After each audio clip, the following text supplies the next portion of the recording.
Hello,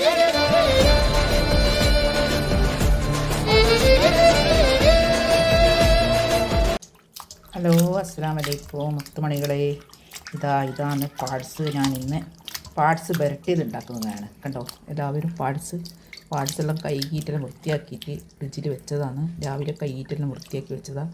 ഇനി കുറച്ചും കൂടി ഒന്നും കൂടി കഴുകണം. 2-3 വെള്ളത്തിൽ കഴുകിയിട്ട് വെക്കണ്ട. ഇതെല്ലാം കണ്ട നല്ല കഴുകി നല്ല വൃത്തിയാക്കിയിട്ട് ഇതെല്ലാം കണ്ട. ഇതെല്ലാം ഞാനിങ്ങനെല്ലാം മുറിച്ചിട്ട് കഴുകും.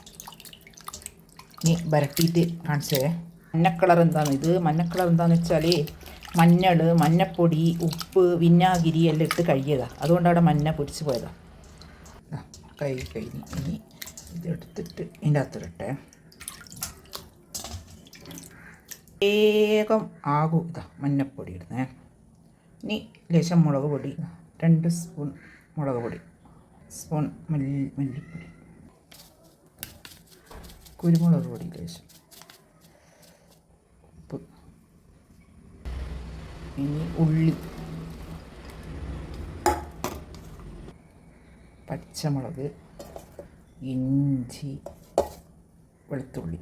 എന്നിട്ട് ഞമണ്ടി കുഴക്കാം. പെരുംജീരകം ഇടാൻ മറന്നുപോയി. പെരുംജീരകം ഇടുക. എന്നിട്ട് നല്ല വൃത്തിക്ക് ഞണ്ട് ഇങ്ങനെ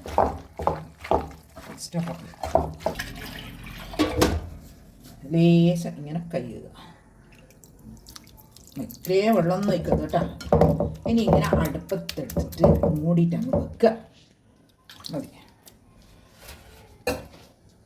അടുപ്പത്തെല്ലാം എടുത്ത് വെച്ചിനി കേട്ടോ. ഇനി വാട്ടലും കുറുക്കലും ഒന്നും വേണ്ട. ഇതൊന്ന് ബന്ധമുള്ളൂ. ചോപ്പ് വെള്ളത്തിലിടാം. അടുപ്പ് പിടിച്ച് പോയി മക്കളെ. ഞാൻ ലേശം വെള്ളം പറഞ്ഞതാ. ഇനി ഇത്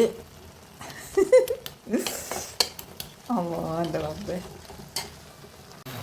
ഇങ്ങനെയാണല്ലോ.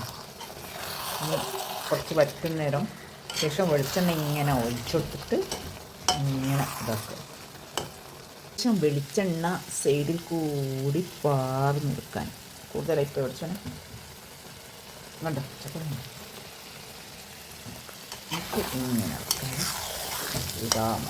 Parts വരട്ടിയത്, parts വരട്ടിയത്. എല്ലാവരും ഉണ്ടാക്കി നോക്കണം. വലിയ പണിയൊന്നുമില്ല, പക്ഷെ തിന്നാൻ നല്ല ടേസ്റ്റാണ്. ഇങ്ങനെ കാണുന്ന നോക്കണം, പക്ഷെ തിന്നാൻ ഭയങ്കര. തിന്നാൻ മക്കളെ സൂപ്പറാണ്.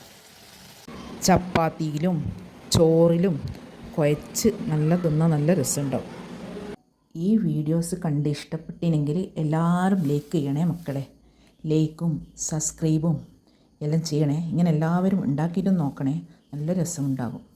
സബ്സ്ക്രൈബ് ചെയ്യാൻ മറക്കല്ലേ മക്കളെ. ഇൻഷാ അല്ലാഹ് ഇനി അടുത്ത വീഡിയോയുമായി വരാം.